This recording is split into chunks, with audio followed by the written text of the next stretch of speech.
पटना जिला के दानापुर विधानसभा क्षेत्र से बाहुबली रीतलाल यादव चुनाव लड़ेंगे ही। रीतलाल यादव ने आज कहा कि उनके लिए पार्टी का टिकट कोई मतलब नहीं रखता। उन्होंने 2010-2015 की भी चर्चा की और कहा कि उस समय भी वे निर्दलीय चुनाव लड़े थे और इस बार भी दानापुर से वे चुनाव लड़ेंगे। इसके लिए वे लोगों से मिलने जुलने का काम भी शुरू कर चुके हैं। रीतलाल यादव ने दानापुर से चुनाव लड़ने की घोषणा कर दी है। उनके चुनाव लड़ने की घोषणा के बाद यह तय हो गया है कि इस बार भी दानापुर का चुनाव रोचक होगा। यादव बाहुल्य सीट दानापुर में इस बार भी एनडीए और रीतलाल आमने सामने होंगे। रीतलाल यादव ने कहा कि उनके क्षेत्र के लोगों के पास समस्याएं कम नहीं हो रही हैं। उन्होंने कहा कि जल जमाव से लेकर छावनी परिषद द्वारा सड़क बंद किया जाना उनका मुद्दा होगा। समस्याएं तो अनेकों हैं, लेकिन मुख्य समस्या में उपरवार और दियारा क्षेत्र का बात आ जाता है। वहाँ पर पक्का पुल दियारा क्षेत्र में न रहने के कारण विकास नहीं हुआ है। दियारा क्षेत्र को सबसे पहली प्राथमिकता होगा कि विकास हो। उपरवार क्षेत्र में सबसे पहली प्राथमिकता है कि जल जमाव से मुक्त हो। ये सबसे बड़ी जटिल समस्या है। तीसरा एक और समस्या है, जो छावनी परिषद के रास्ते से गुजर के जाता था चनवारी रोड, चनवारी गांव एक है, उसमें आम पब्लिक आना जाना था, उसको भी रोक दिया गया।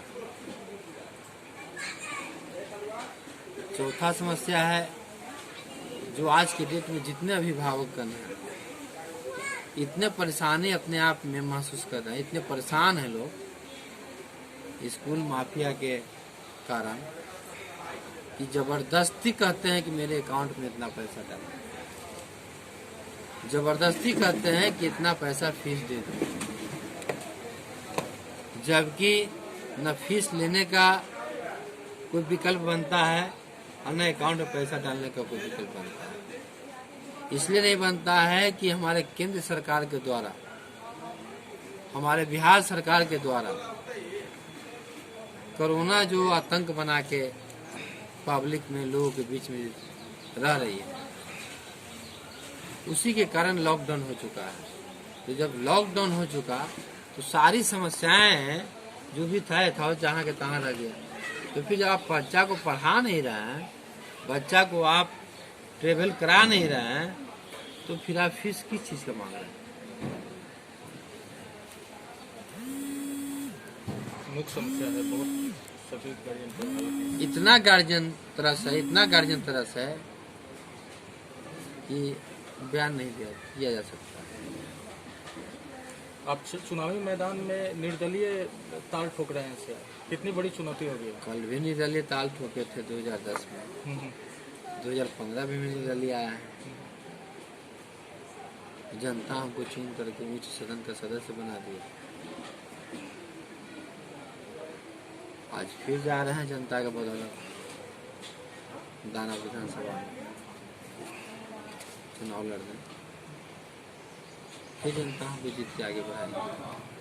आपका एजेंडा क्या होगा? किन मुद्दों को लेकर आप जनता के बीच? तो सारी मुद्दा है तो आपको बता दीजिए, जैसे समस्या आते जाएगा उससे निदान होगा। रीतलाल यादव अभी विधान परिषद के सदस्य हैं और इस चुनाव में दानापुर विधानसभा क्षेत्र से अपनी उम्मीदवारी की घोषणा कर चुके हैं। इसके लिए वे क्षेत्र में लगातार दौरा भी कर रहे हैं, लोगों को अपनी उम्मीदवारी और वोट देने की अपील भी कर रहे हैं। खुलासा के लिए पटना से अनुप्रकाश की रिपोर्ट।